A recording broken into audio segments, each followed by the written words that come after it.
It gives me a great pleasure to address you about the good things that are happening in the Philippines and how we aim to move forward and to move and cooperate strongly with our partners such as Malaysia to reap the benefits of partnership and cooperation in the shared future that we are facing.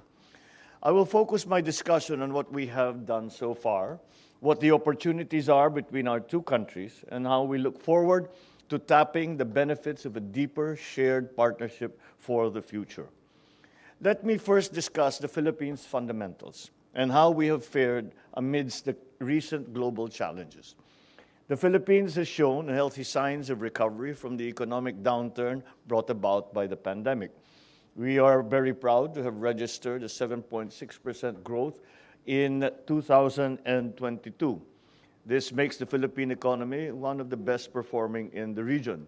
For the first quarter of 2023, the Philippines outperformed its peers in the region by posting the highest GDP growth of 6.4%, which is right in the middle of our target of 6.0 to 7.0% for the year. We rolled out our Philippine Development Plan for 2023 to 2028. The country has been open and transparent, and has these discussions that we have are not simply for us to explain to our prospective partners what is happening and what we are planning to do in the Philippines, but also to listen to all of you and to hear what are, in your view, are the necessary changes and the elements that we have to put together so as to be able to make the Philippines a more attractive investment destination. The country has come up with a development plan which centers on partnerships, and one of the central elements of the economic policy that we have rolled out is the importance that we have put in the partnerships with our private sector. We have developed what we call which started off as a whole of government approach, wherein all the problems that we are facing in terms of public service are attended to not only by one department or one agency, but all agencies that might be relevant in helping to face the challenge. Now, in the context of businesses and partnerships, what we have come to extend that concept now to the whole of nation approach. And we believe, it is certainly my belief, that the government can do much, but the government needs partnerships with every sector of government. And the private sector plays an enormous part in those development plans that we have. Malaysia is still the fourth top source of foreign direct investment to the Philippines. The FDI from Malaysia stands at about $108 million, which continues to indicate a strong interest from Malaysia to the Philippines. However, it has been at that level for a fairly long time now, and I agree. I think that it's time that with the new transformation, and this provides many new opportunities, and that will give us a chance to increase that level of trade that we have been achieving over the past many years. We have met with a number of Malaysian businesses in the key sectors of agriculture, transportation, and technology. The insights from these meetings have once again convinced us that it is the right way. We have embarked upon the correct way, the changes that needed to be made in the Philippines to make it again an ideal investment partner for Malaysian businesses. So once again, I thank you all for joining us here and for your continued interest in the Philippines and in partnering with our private sector, with our government, and in any other way that we can achieve so as to further this transformation that we are trying to bring about in the Philippines. the investment commitments that we have received thus far are valued at around $235 million, which is a good indication that there is strong interest from Malaysia to invest in the Philippines. The engagement with Malaysian companies and business leaders this morning yielded very interesting and what I believe will provide, have a potential for mutual beneficial outcomes for both Malaysian and Philippine companies. At present, Malaysian investments already provide a valuable contribution to the Philippines and its economic development, particularly in terms of the administration's food security, and in terms of infrastructure development, job generation for our Filipinos. We continued our commitment to support not only prospective Malaysian investors, but most particularly the Malaysian companies who are currently doing business as well in the Philippines already. We have identified manufacturing, agribusiness, service industries, infrastructure, and property development, energy, especially renewable energy, and the Bimpiaga priority industries such as the priority sectors of investment promotion for and to Malaysia. So let me focus on the policies and programs we have set in motion. This is to support our proposition for the Philippines as your strategic partner for regional and growth investments. We have broadened the range of liberalized business and sectors through the passage of key landmark legislation, such as the Retail Trade Liberalization Act, the Foreign Investments Act, the Public Services Act, and the Renewable Energy Act. Through these measures, we have opened up sectors including air transport, telecommunications, shipping, retail, and renewable energy projects to foreign ownership. Again, this is probably a very good example to cite in terms of when we talk about the whole of government approach. As you can well imagine, we could not possibly have achieved these changes without a close coordination with our partners in the legislature.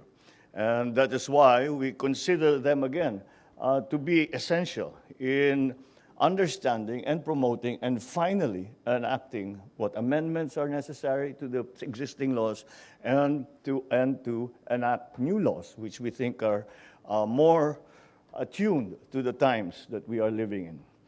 So we have made our system of corporate tax more business-friendly, with a lower tax rate and improved mechanism for tax and duties incentives. We continue to seek ways to facilitate and expedite investments. We have recently established green lanes for strategic investments. It is a means of applying the whole of government approach so as to make it easier for our foreign partners to facilitate to work in the highest levels of government and to make the critical investments that are necessary for the development and competitiveness in the Philippines. We are also leveraging our active participation in multilateral platforms to sustain and promote its economic agenda. So we have all joined the RCEP, or the Regional Comprehensive Economic Partnership. This again opens markets to the Philippines. However, the fact that these markets are open to us does not mean that that is necessarily going to be a success unless we make ourselves competitive. And that competition is what will make the economy healthier. And that is why the investments are necessary, and that is why the transfer of technology is necessary. And that is why the what we have to redress the balance, for example, between the contributions to GDP. We are at the present, it is a large part of the majority of the GDP, the contributions to GDP are in service industries, which is fine. So we are a service export hub in the Philippines.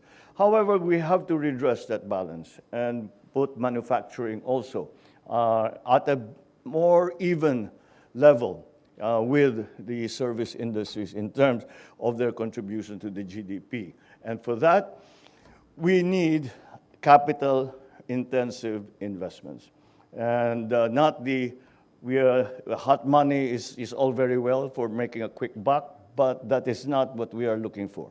What we are looking for are partnerships. What we are looking for are commitments on a long term, so we can make a when we make that commitment will take us through the many years to our final and ultimate success.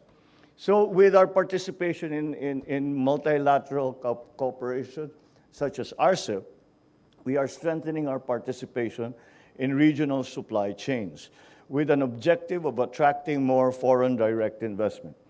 The Philippines looks to foster economic partnerships with our fellow ASEAN member countries, especially Malaysia, through this RCEP. The country looks at RCEP positively as a catalyst that will form more collaborations among businesses and bring prosperity to both nations. Participation in the RCEP is seen as beneficial for both countries as it enhances market access for most goods in the region and encourages investments in vital sectors. I think that in these critical times, I think a good guide would be to say that we compete with each other, but we cooperate whenever possible. There is significant potential for complementation between our two countries. We take pride in our key asset, our people. The Philippines boasts a deep pool of human capital. They are highly skilled and educated, talented, dedicated to take on various roles in different sectors. The Philippine workforce is accustomed because of our very large OFW or overseas Filipino worker community.